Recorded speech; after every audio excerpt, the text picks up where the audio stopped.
Mes chers compatriotes de métropole, mes chers Guadeloupéens, Martiniquais, Guyanais, Réunionnais et Mahorais,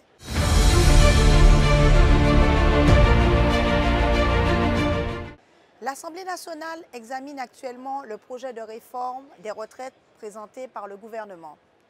Si l'ambiance est détestable dans l'hémicycle, ce texte cause également un trouble immense dans notre pays. Rappelons que la réforme des retraites était la priorité de M. Macron dès 2017. En 2020, cette réforme n'avait été ajournée qu'à la faveur de la pandémie. À nouveau, en 2022, la réforme des retraites était la mesure phare du programme qui a permis au président de la République de se faire réélire. Je fais ce rappel pour pointer l'incohérence de la gauche et de certains syndicats. Aujourd'hui, ils se plaignent de la réforme, mais ils ont voté pour ça en 2017 et en 2022. Ils savaient parfaitement qu'il y aurait une réforme et même à peu près dans quel sens elle irait. En politique, on ne peut pas faire tout et son contraire. Comment peuvent-ils rejeter aujourd'hui ce pourquoi ils ont voté hier? Mais au-delà de ces postures et impostures politiciennes, parlons du texte. Aujourd'hui, sauf régime dérogatoire et carrière longue, les salariés ont droit à une retraite à taux plein sous deux conditions. Avoir au moins 62 ans et avoir cotisé pendant au moins 42 ans. Dans sa version actuelle, la réforme prévoit de repousser l'âge de départ à 63 ans en 2027, puisque 64 ans en 2030. Elle prévoit aussi d'allonger la durée de cotisation à 43 ans dès 2027. En clair, les travailleurs actuels travailleront plus longtemps et cotiseront plus pour leur retraite. Le gouvernement dit que c'est pour sauver le système, pour maintenir les comptes à flot à moyen terme. Les opposants de droite et de gauche parlent d'une réforme injuste et inutile. Des deux côtés, c'est la guerre des chiffres et des données. Mais en fait, personne n'y comprend rien. Bien malin qui pourrait dire quelle analyse est la bonne, surtout qu'il n'y a pas vraiment de débat. Chacun avance ses arguments dans son coin, chacun s'adresse à son public sans chercher à emporter l'adhésion réelle des Français.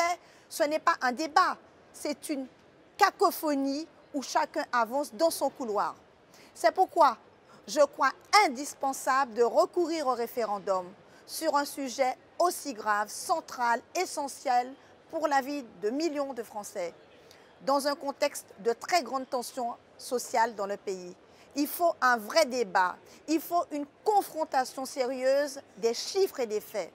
Et cela sans insulter les députés et sénateurs, seul le référendum le permet. Sur le fond, tout ce qui limite la prise en compte de la pénibilité de certains métiers ne peut qu'être perçu négativement.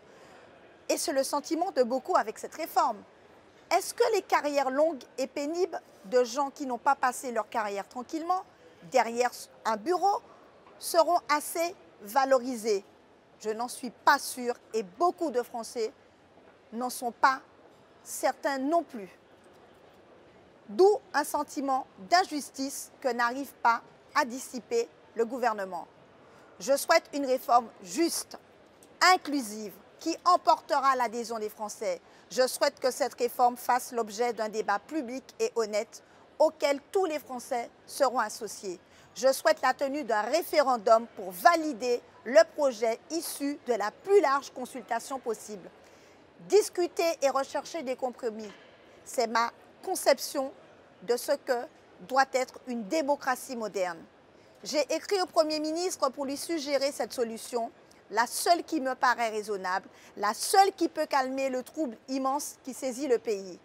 Mes chers compatriotes de métropole et des 5 départements d'outre-mer, vous pourrez toujours compter sur ma voix et celle du Rassemblement pour les Français de métropole et d'outre-mer, le RPF-FOM, le parti politique que je dirige, pour être une voix médiane et apaisante dans le débat public. En la épisode, je vous remercie.